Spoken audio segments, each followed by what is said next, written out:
Hi, my name is Abigail Cole, and today we will be exploring cross-curricular connections to literature in our planning for the classroom. So the first question may be, what is cross-curricular learning exactly? Well, this is an approach that challenges traditional methods of teaching and organizes curriculum in a way that intertwines subjects rather than making each one stand alone. Some benefits of teaching in this way are being able to make those connections and then applying knowledge from one subject to another by deepening and extending the knowledge beyond a singular subject itself. This type of planning can be very enjoyable for teachers, even if it feels a little bit tricky at first. It's definitely a more creative approach using a wide variety of materials instead of just regurgitating facts to students and expecting them to memorize them and give them back to us. This also can be a great way to integrate our families into the learning experience. If a parent or guardian knows the subject that we're learning through, they can explore it in depth with their child as well. Having a wide range of ways to discuss a subject with a child makes it easier and more fun to engage in learning, as well as keep up with that continuity for those school to home connections. So what does this look like in different grades? So for kindergarten through third grade, cross-curricular learning may start with a theme. So using those thematic units that then grow and challenge with each grade level. So this may look like weather, animals, community helpers, whatever theme we're feeling, then using that theme to integrate all of the subjects into it. So at the kindergarten level, for example, the theme of learning may be seen in different centers, stories, prompts for play, and displayed across the classroom. A great example of this is using the book Chicka Chicka Boom Boom. We can see here in our photo that our students are building their own Chicka Chicka Boom Boom trees and seeing how many letters they can fit on their alphabet tree. Not only does this integrate our ELA learning with the letters and the comprehension of the story itself, but also calls upon students to use their math skills to count how many letters they can put on and their science and engineering skills to construct the tree and make predictions about how many letters that they're going to be able to put up there. So with these younger grades, using these storybooks and expository texts to teach across different subjects, they can be translated into different learning activities. This is also a great time to incorporate art and music to up those engagement levels and help the material stick to a child's memory. A challenge that we may face is being able to integrate all of the different subjects across our day and feeling as though our students are getting enough of each one. The more that we cross-curricular plan, the better that we are going to be able to fit all of those different subjects in across our day. When entering the 4th through 8th grade sphere, this may begin to look a little bit different because we're no longer learning subjects under the roof of one classroom. So collaboration is going to be key between the different teachers, the teacher teams to see what everybody is learning and how they can integrate it across the different spheres. So instead of using storybooks at this level, we're going to begin using novels and more detailed expository text across the subjects and being able to pool on those knowledge from each one and integrate it into the classroom.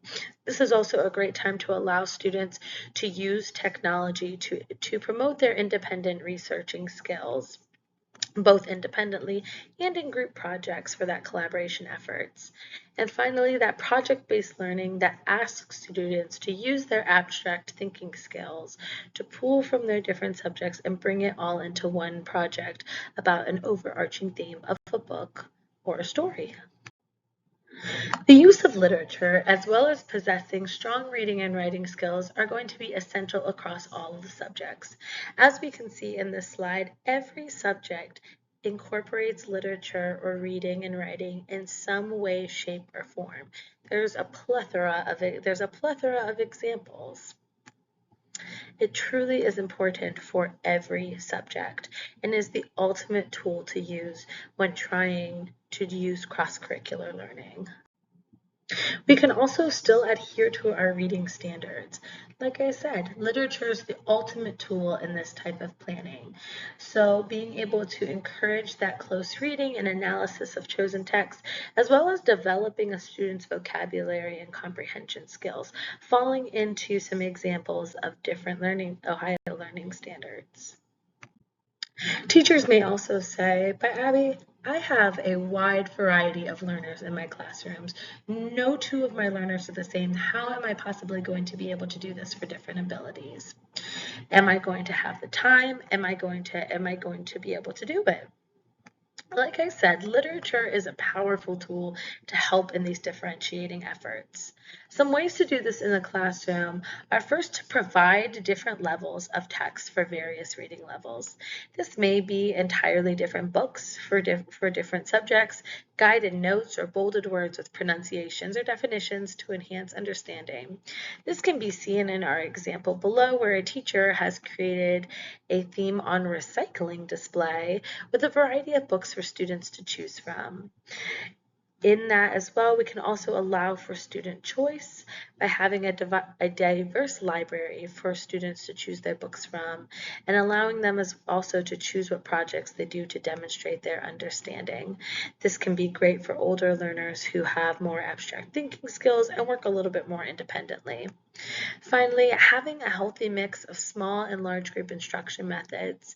This may include small groups where a more advanced reader is with lower level readers as a peer mentor, students are grouped by matching abilities, or full large group instruction where reading and learning is done and presented by the teacher, or maybe popcorned around to the rest of the class to demonstrate understanding.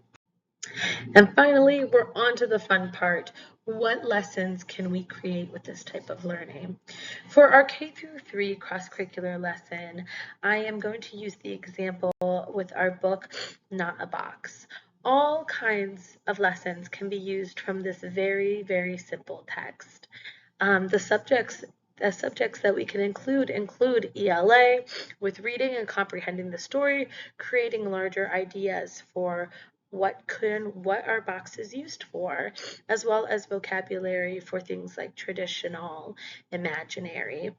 Science is pulled in with engineering and designing, making predictions for our boxes, art for the design of our boxes with drawing and art materials, social emotional skills, working in groups, delegating tasks, especially for older children. Second and third grade students may even be expected to use measuring tools, which would help with math in their designs, or to write reflections on their designs featuring that ELA standard.